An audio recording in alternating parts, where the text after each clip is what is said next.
Hello बच्चों, how are you all? So today I am going to discuss lesson number 2 and this lesson number 2 is for Bihar board students which are studying class 5. तो आज मैं उन सब बच्चों के लिए जो क्लास 5th में पढ़ रहे हैं उनकी जो अंग्रेजी की किताब है ब्लॉसम, इसका पार्ट 5, इसका चैप्टर नंबर 2 ये पढ़ने जा रहा हूँ। इसका नाम है the smell of A bread and the sound of money. तो बच्चों आप समझ रहे हो इसका नाम, the smell of bread and the sound of money. Bread की खुशबू और रुपये की, पैसे की आवाज़। तो जरा सा वार्मर सेक्शन देखते हैं उसमें क्या लिखा है। Have you ever been to a shop selling bakery items? Have you smelled the delicious products there? How did you feel? तो बच्चों आप सब लोगों ने कभी आपका आना जाना हुआ है किसी बेकरी के पास में और आपने बेकरी के आइटम्स को बिकते हुए देखा है। Have you smelled the delicious products there? और आपने कभी वहाँ के स्वादिष्ट प्रोडक्ट्स की खुशबू को महसूस किया है? और अगर ये खुशबू आपको अच्छी लगी तो कैसी लगी, कैसा महसूस हुआ? There was once a stingy baker but he baked delicious bread. तो हम लोग जो स्टोरी पढ़ने जा रहे हैं उससे शुरू करते हैं कि एक समय की बात है, एक बड़ा ही कंजूस बेकर था।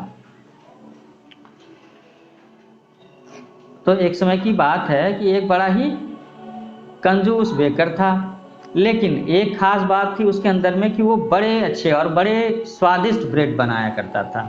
मैं वही ब्रेड की बात कर रहा हूँ, ये जो स्लाइस ब्रेड होता है ना, वही bread. So there was a poor man, he wish to enjoy sweet smelling bread but he did not have any money.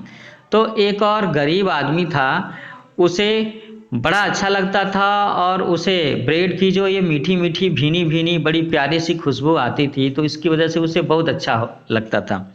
अब उसे वो खाना भी चाहता था लेकिन उसके पास में पैसे नहीं थे। So he would stand outside the bakery every day enjoying the nice smell of baking bread. The baker was very angry with the poor man. He felt that anyone who smelled his delicious products should pay for the smell. So he took the poor man to court. तो अभी अभी हम लोगों ने क्या बताया कि एक कंजूस बेकरी वाला था और उसके साथ एक खास बात थी कि वो था तो कंजूस लेकिन वो काफ़ी अच्छे अच्छे बहुत स्वादिष्ट ब्रेड बनाया करता था।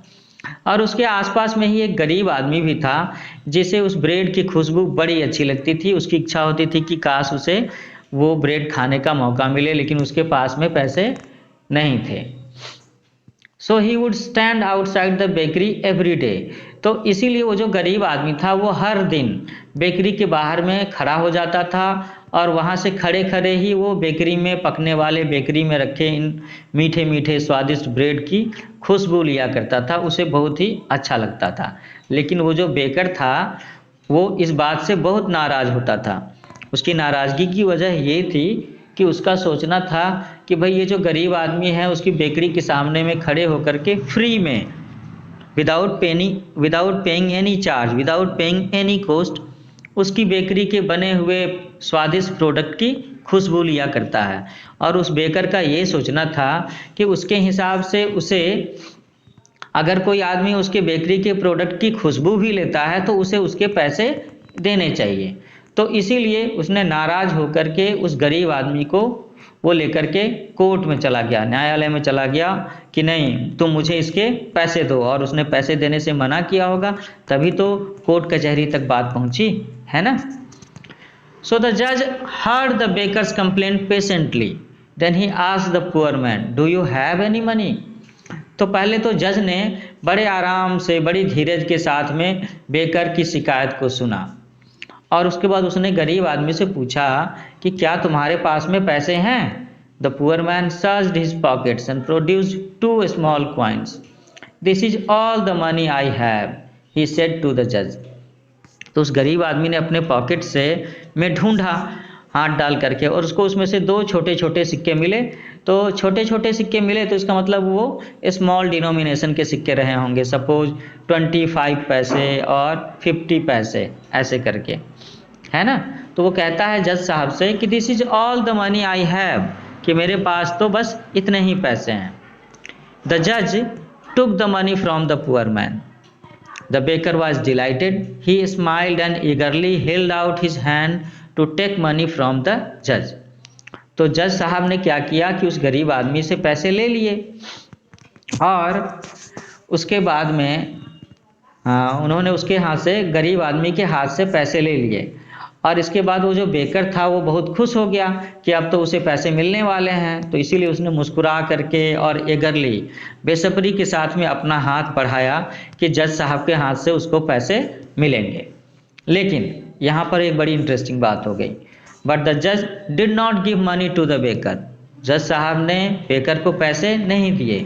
ही only jingled the coins together, उन्होंने बस कॉइन को, सिक्कों को बस ऐसे ऐसे हाथ से हिलाया। तो सिक्कों को हाथ से हिलाने से क्या होगा, एक आवाज निकलेगी। He then return them to the poor man saying punishment should fit the crime, और उसके बाद उन्होंने वो पैसे लेकर के वापस उस गरीब आदमी को लौटा दिया और कहा कि punishment should fit the crime, मतलब अगर किसी अपराध की सजा कितनी होनी चाहिए, जितनी बड़ी वो, जितना बड़ा अपराध है उतनी ही बड़ी सजा होनी चाहिए। अगर जुर्म छोटा है तो उसकी सजा बड़ी नहीं होनी चाहिए। इसीलिए उन्होंने क्या कहा कि punishment should fit the crime. The price for the smell of the bread should be the sound of the money. तो उन्होंने क्या कहा, the price for the smell of the bread should be the sound of the money. उन्होंने कहा कि इस bread की खुशबू की कीमत तो बस इतनी ही होनी चाहिए जितनी इन सिक्कों की आवाज़ है, जो आवाज़ उन्होंने अपने हाथ में गरीब आदमी के सिक्कों को लेकर के हिला करके पैदा की थी। तो बच्चों समझ में आया कि कितना बढ़िया डिसीजन सुनाया जज साहब ने। उन्होंने क्या जवाब सुनाया, उन्होंने कहा कि अपराध की सज़ा उतनी ही बड़ी होनी चाहिए जितना बड़ा अपराध है, जुर्म के बराबर ही उसकी सज़ा होनी चाहिए। तो एक तो वो बेकर कंजूस था, दूसरी बात, ठीक है अगर उसे गरीब आदमी का बेकरी के सामने में खड़ा होना अच्छा नहीं लगता था तो उसे बोल करके मना कर देना चाहिए था। अब उसने उसको कोर्ट में घसीटना चाहा, पेनाल्टी लगानी चाहे, उसके पैसे लेने चाहे, ये गलत बात थी। लेकिन जज साहब ने बहुत ही बुद्धिमानी से काम लिया और उन्होंने क्या फैसला सुनाया कि भाई अगर उसने तुम्हारे बेकरी के प्रोडक्ट की खुशबू ली है तो तुम उसके सिक्कों की आवाज़ सुन लो, यही तुम्हारी कीमत हो गई। तो है ना बहुत इंटरेस्टिंग स्टोरी। तो बच्चों इसके साथ ही आपका ये चैप्टर यहाँ पर ख़त्म होता है। मैं जल्दी ही इस चैप्टर के क्वेश्चन आंसर सेशन के साथ में, एक फॉलोअप सेशन के साथ में मिलूँगा और आगे भी बहुत सारे लेक्चर्स आपके लिए डालूँगा। तो आप बच्चों मेरे चैनल का नाम याद रखना, इसका नाम है न्यू एज कोचिंग, और इसे लाइक करो, सब्सक्राइब करो, शेयर करो। Take care.